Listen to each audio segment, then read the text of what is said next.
Director Nag Ashwin. ఆయన మాటలు చాలా పొదుపు, కానీ తనలోని ప్రతిభకు మాత్రం అవధులంటూ ఉండవు.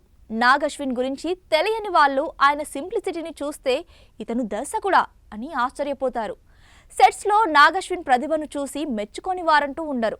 ఆయన దర్శకత్వం వహించిన తొలి సినిమా ఎవడే సుబ్రహ్మణ్యం సరిగ్గా 10 ఏళ్ల క్రితం వచ్చింది. ఈ మూవీతోనే ఆయన సినీ ప్రయాణం మొదలైంది. ఇందులో నాని, విజయ్ దేవరకొండ, మాళవిక నాయర్, రీతూ వర్మ ప్రధాన పాత్రల్లో కనిపించారు. డైరెక్టర్గా 10 ఏళ్ల జర్నీ పూర్తి చేసుకున్న నాగశ్విన్పై ప్రముఖ నిర్మాణ సంస్థ వైజయంతి మూవీస్ ఓ వీడియో విడుదల చేసింది. మహానటి, కల్కి 2898 ఏడీ చిత్రాలతో ఆయన కీర్తి మరింత ఉన్నత స్థాయికి చేరుకున్న విషయం తెలిసిందే. నాగశ్విన్ అసలు పేరు నాగశ్విన్ రెడ్డి. హైదరాబాద్కు చెందిన ప్రముఖ వైద్యులు జయరాం రెడ్డి, జయంతి దంపతులకు నాగ్ జన్మించారు. హైదరాబాద్ పబ్లిక్ స్కూల్లో చదివిన నాగి తర్వాత మాస్ కమ్యూనికేషన్స్ జర్నలిజంలో డిగ్రీ చేశారు. స్కూల్లో టాపర్ అయిన నాగ్ తన పేరెంట్స్ లాగే డాక్టర్ అవుతాడని అనుకుంటే మణిపాల్ మల్టీమీడియా కోర్సులో చేరారు. అక్కడ వీడియో ఎడిటింగ్తో పాటు సినిమాకు అవసరమైన నాలెడ్జ్ను సంపాదించుకున్నాడు. సినిమాలపై తను చూపుతున్న ఆసక్తిని తల్లిదండ్రులు గుర్తించారు. డైరెక్టర్ శేఖర్ కమ్ముల వద్దకు పంపారు.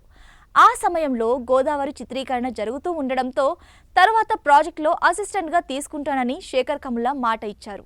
ఈ గ్యాప్లో మంచు మనోజ్ హీరోగా నటించిన నేను మీకు తెలుసా అనే సినిమాకు అసిస్టెంట్ డైరెక్టర్గా చేరారు.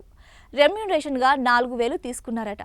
ఈ ప్రాజెక్ట్ తర్వాత శేఖర్ కమ్ముల నుంచి పిలుపొచ్చింది. లీడర్, లైఫ్ ఈజ్ బ్యూటిఫుల్ సినిమాలకు అసిస్టెంట్ డైరెక్టర్గా పనిచేశారు. ఆ సమయంలో నాగ్ ప్రతిభను శేఖర్ కమ్ముల మెచ్చుకున్న సందర్భాలు చాలా ఉన్నాయి. శేఖర్ కమ్ముల నుంచి నేర్చుకున్న పాఠాలతో యాదోం కి భరాత్ అనే ఇంగ్లీష్ షార్ట్ ఫిలింను నాగి డైరెక్ట్ చేశారు. దీనికి ప్రియాంక దత్ నిర్మాత. కేన్స్ షార్ట్ ఫిలిం కార్నర్ కోసం ఇది ఎంపికైంది.